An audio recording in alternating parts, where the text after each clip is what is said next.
There is a specific, quiet threshold in a human being's life, a moment when the noise of the world suddenly becomes unbearable. You stop responding to group chats. You stop posting daily updates to your story. You stop explaining your intentions, your projects, and your next moves to friends, family, or strangers on the internet. To the outside observer, this sudden disappearance looks like failure. People assume you've given up, burned out, or fallen into a deep depression. But beneath the surface, something far more strategic is taking place. You haven't quit. You've initiated a mandatory neurobiological lockdown, a period of quiet, calculated, and uninterrupted rebuilding. Why does the human brain suddenly demand total public secrecy before executing its most radical personal transformations? Why do almost all historical breakthroughs, creative leaps, and major life turnarounds happen in absolute isolation? And most importantly, why is this urge to pull away from society not a flaw in your character, but an ancient biological defense mechanism designed to save your mind from total collapse? Today, we decode the deep psychology of people who rebuild in silence, and why stepping into the dark is often the only way to find your light. Act 2. The neurobiology of threat simulation and allostatic load. To understand why silence is necessary for rebirth, you must first understand what prolonged public exposure does to your nervous system. When you experience continuous failure, relentless stress, or the ongoing pressure to maintain a successful image, your brain registers this environment as a permanent threat. Your sympathetic nervous system remains permanently activated, flooding your system with cortisol and norepinephrine. This accumulation of stress over time is known in neuroscience as allostatic load. When your allostatic load reaches a critical tipping point, your cognitive architecture begins to break down. Specifically, your brain relies on a neural network known as the default mode network, or DMN. The DMN is active when you aren't focused on a specific task. It is the network responsible for self-reflection, autobiographical memory, and social cognition. However, when you live under constant public observation, always wondering how you are being perceived, judged, or rated, your default mode network shifts into a hyperactive state of continuous threat simulation. It runs loop after loop in the background. What did they think of me? Why haven't I achieved more? What if I fail publicly? This hypervigilance is precisely why you feel completely exhausted, even on days when you haven't performed physical labor. Your brain is burning massive amounts of glucose simply trying to manage your social survival. Your sudden urge to go dark. It is neuroscientific absolution. Your brain is forcibly overriding your ego, placing your psyche into an emergency recovery protocol.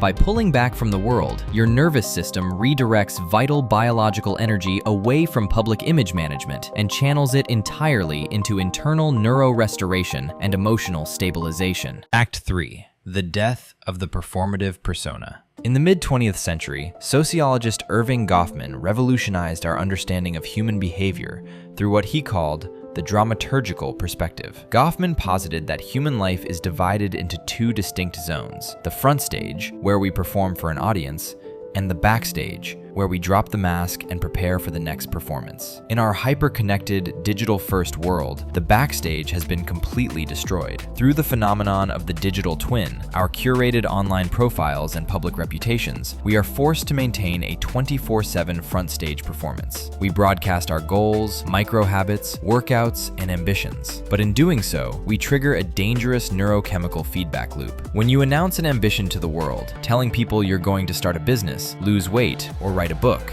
your brain releases a burst of premature dopamine. The social feedback you receive, the likes, validating comments, and nods of approval, fools your mesolimbic dopamine pathway into believing you have already achieved the outcome. This creates a state of premature cognitive gratification. You get the reward of victory without ever enduring the pain of the process. The result? Your internal hunger evaporates. The psychological drive needed to push through difficulty is replaced by cheap, artificial validation. People who rebuild in silence recognize this trap. They consciously cut the dopamine loop. They kill the performative front stage persona, willingly allowing the world to forget them so they can spend 100% of their bandwidth on backstage reality. Act 4. Weaponizing isolation and neuroplastic adaptation. Something remarkable happens inside your brain. You trigger the monk mode paradox. Without constant notifications, micro-validation, and social comparison, your neurochemistry undergoes a profound baseline reset. Your dopamine receptors upregulate, meaning your brain becomes once again sensitive to low stimulation,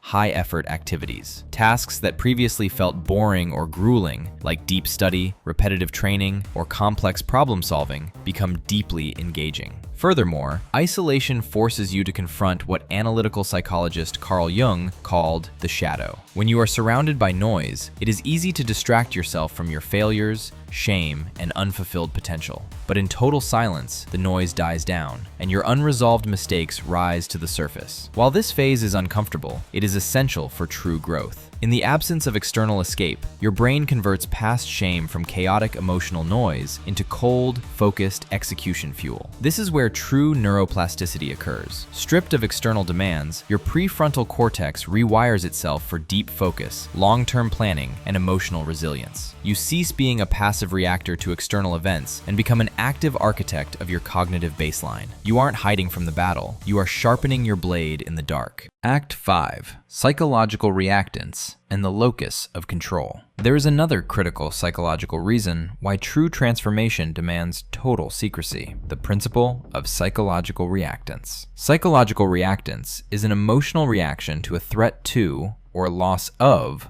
your personal freedom. The moment you publicly state what you are going to do, you unconsciously invite external judgment, skepticism, unsolicited advice, and competing expectations. You anchor your goals to other people's opinions, transferring your motivation from an internal locus of control to an external locus of control. When your locus of control is external, your self-worth fluctuates based on how the world responds to you on any given day. If they applaud, you work. If they criticize or ignore you, you freeze.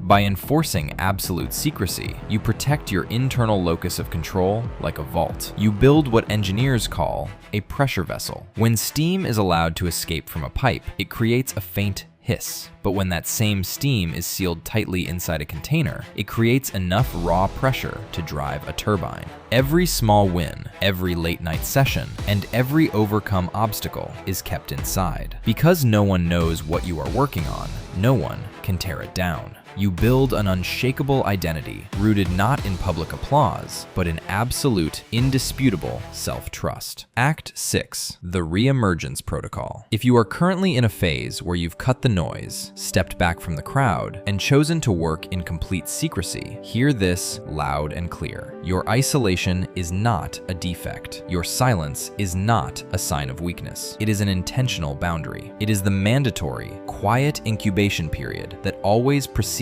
a complete psychological rebirth. You do not owe anyone an explanation for your retreat. You do not need to prove to the world that you are working. Let them think you failed. Let them think you vanished. Focus entirely on the work. Master your craft. Fix your nervous system and build your foundation in the shadows. When the time is right, you won't need to announce your return. Your results will speak so loudly that explanations will be entirely unnecessary. If you are quietly rebuilding your life right now, drop a comment below with the phrase, "I am building in silence." Subscribe to Inner Spark for more in-depth psychological breakdowns on human ambition, mental mechanics, and high-performance resilience. Keep building. We'll see you in the next breakdown.